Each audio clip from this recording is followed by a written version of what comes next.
Hey everybody, I'm Brian with Knox Company and we're building a custom home.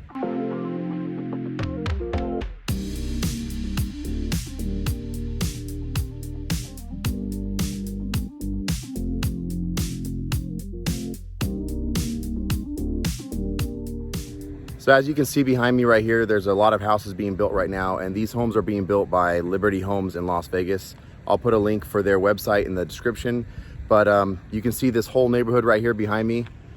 They have about 4 houses being built right now, and I'm going to show you a model that's almost exactly like ours, but we basically were able to modify the whole floor plan, and I can point out some stuff in this model that's framed right now, but I'll be able to kind of show you what maybe the standard floor plan looks like, and then I can point out some of the things that we did to make it pretty much fully custom. So this is the house right here. It's their 3,251 square feet, I believe, the 3251 model. They also have a 3,500 square foot model, which is this, but it comes with a detached garage. And this model right here is the only one that has the RV in the front of it. And that's exactly what we wanted, because we're gonna leave the other half of this lot completely open to build another detached structure. So these models all come with an RV garage, and this one was the 3rd biggest. But some of the modifications that we did to it actually brought it up to about 3,600 square feet. So I'll show you what those are.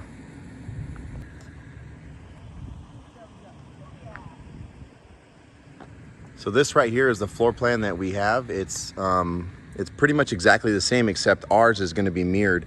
What they did right here is they took the RV garage and they added about 4 feet to it. So normally it's 16 by 40, and this one looks like it's 20 by 40. And again, this home builder, Liberty Homes, they let you pretty much customize and add whatever you want. It's kind of tough because you can always ask them a question about, hey, can I do this or can I do that? And the answer is always yes. Obviously there's a little price tag to it, but it's cool because they don't mind modifying or making these things custom. They give you a base to start with, and you can really make it your own. One of the main things that we did on ours, as you can see in this RV garage and then in the standard garage, is this is the standard that they normally have, which is a 2-car garage with a tandem.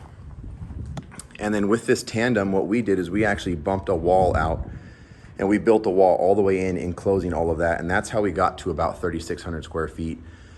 The RV garage, obviously, we kept it at 16 feet, but we do still have that 40-foot depth, which is what we had at our previous house that I built, which, you know, I have a video for that early on when I was actually building that from the ground up. So I knew that this would be big enough for a shop or for like a boat or something later. But one of the biggest things that we did is we encompassed all this square footage, and we added a laundry room. We built a gym off of what is the office on the other side, and we'll be able to kind of show you that as we walk through here. From the garage, you would normally come right in through here, and you'd have your laundry room, and sometimes they do like a mud room, or like maybe they'll do like some shelving. But what we did is we actually moved the laundry room all the way over here and built it out. So this is its own separate room for laundry and storage. Again, that wall right here on the inside is for the gym. And then over here, we used all of this for an actual mudroom. So when you come in from the garage and you go into the house, you're gonna have that mudroom and storage and everything right here. And then we kept the door here. There's normal storage here. We have our powder room here. From your entryway, you have these nice vaulted ceilings that are about 14 feet. In your courtyard, from the front of the house, you have this really large courtyard. You can kind of see here, we added a gas stub over there so that we could actually do a fireplace or do something later. We have a gate that goes across there, but what we want to do maybe in the future is actually build this all the way up. And that way you can have a full privacy enclosed courtyard with like a solid door. And so when people come to the front, it looks like it might be your front door, but when you come in, you actually have, you know, like this. And at our previous house, we had that. And then when you come in here, we actually built a wall that goes out, and we encompassed all of this as an office. It kind of creates a little bit over like 14 by 14 feet of an office. That kept this area right here, which would normally be kind of all open like this, like a dining room. We didn't want this to feel like with that wall there, it was like a hallway right next to the living room. So we kept this over 6 feet, which kind of gave us that 14 foot, which still kept the office really big, but we wanted to leave this really open so that it didn't feel like you were walking down a hallway or trying to pinch between this this pillar here.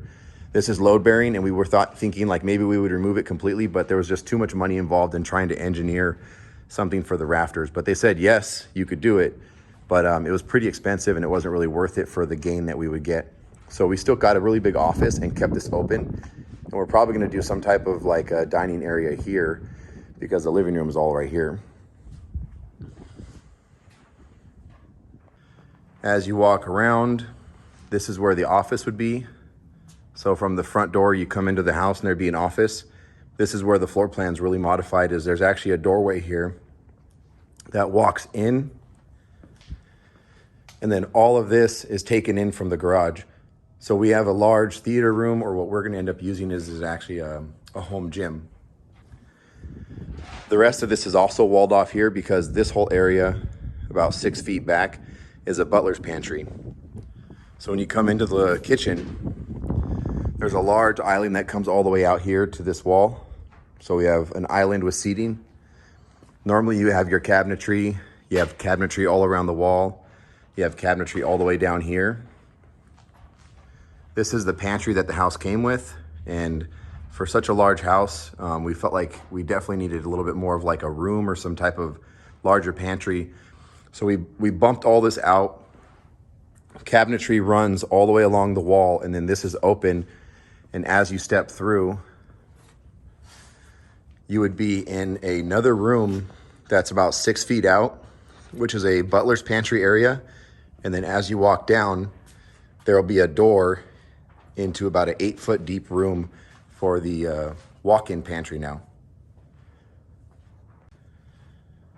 So coming back out of the butler's pantry in what would have been the old pantry, we look over here into the living room.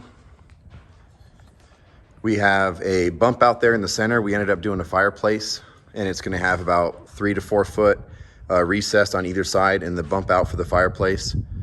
There's cabinetry that goes in there. There's gonna be like wired in surround sound. One of the upgrades that you can do on these houses is all these like windows. Pretty much they let you do whatever you want, but these are some of the standard ones that they offer frequently. They have this 4-panel, 16-foot slider door. This is a standard patio. It runs pretty much the whole length of the house. The last stretch right there goes in front of the window of the kitchen, so sometimes you can extend that if you want, or you do like maybe a lattice or something to let some sunlight in. But this patio is really big, and it goes all the way down past the master. Right here is where we would have that door to the office. And then there's a hallway that goes, created a little bit more of a hallway. Master bathroom's over here to the left. Really large master bedroom, big windows. And then when you come into the bathroom, one of the things that we did, you can kind of see here on the floor, these walls cut back a little bit. You see how they kind of come in. We actually brought the shower wall all the way out and added about another we actually brought the wall from the shower all the way out, and it added about another 1.5 feet. Because in this shower, they have a large bench, and the bench will come all the way out. Added dual shower heads. There's walk-in closets on both sides.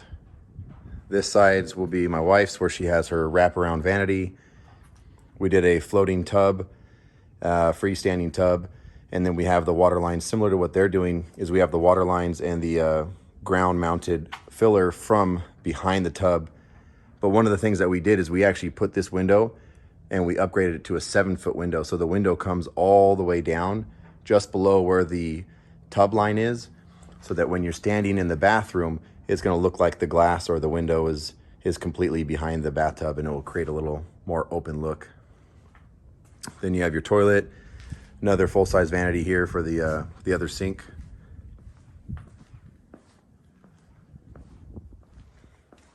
And then because we created this office room and there's gonna be a wall that runs along here, I didn't wanna have it be completely solid and have no light coming in. So on the wall between the office and this hallway, we put a large 6-foot window that's gonna be like an accent window. It's gonna have some type of cross members or something. It's gonna be pretty much an interior window just to let light through So this room has light coming in from all angles, but it also allows light to come into the hallway, which creates this more open feel, because as you're walking by and there's light right here, and then there's more light right here by these windows, it keeps the hallway really open and prevents it from being really dark. There's cabinetry here with our second bedroom, I guess you'd call it. It has a Jack and Jill shared to the third bedroom. Third bedroom has the walk-in. And then your fourth bedroom, again, coming from down the hallway, your fourth bedroom also has its own walk-in closet and bathroom private. So these will be the kids' bedrooms, and each one has its own bathroom or access to a bathroom, so that's nice for the kids. So because of the floor plan modifications we did, like I said, it kind of creates this floor plan to be right around 3,600 square feet now. So we went from 3,250 to about 3,600. It'll be really cool to show you guys what it looks like once it starts being framed. So that's what this house looks like while it's framed. It's very similar to what ours is, but obviously we've done a lot of modifications. So I'll show you what those look like on paper, and I'll also be making videos about that as it gets built. Right now it's just pretty much dirt, and they're running all the underground utilities, so I'll show you that. If you haven't already, hit like and subscribe. That way you can kind of follow along as this house is being built, and I'll point out some really important things and some advantages to building a house from the ground up like this, because you can pretty much have a say-so in everything that's being done. You can kind of add anything that makes it custom to you or your needs. You know, I've obviously paid a lot of attention from before it was even graded to where the utilities are ran, where the plumbing is going, and that kind of stuff. So I'll show you some of the things that we did on that too as it's being built. But this one here is really cool. It's nice that we can get the floor plan up to about 3,600 square feet. And it was pretty affordable for that, for how much square footage you're gaining on it. So if you haven't already, hit like and subscribe. I'll see you on the next build, and I hope you enjoyed the tour.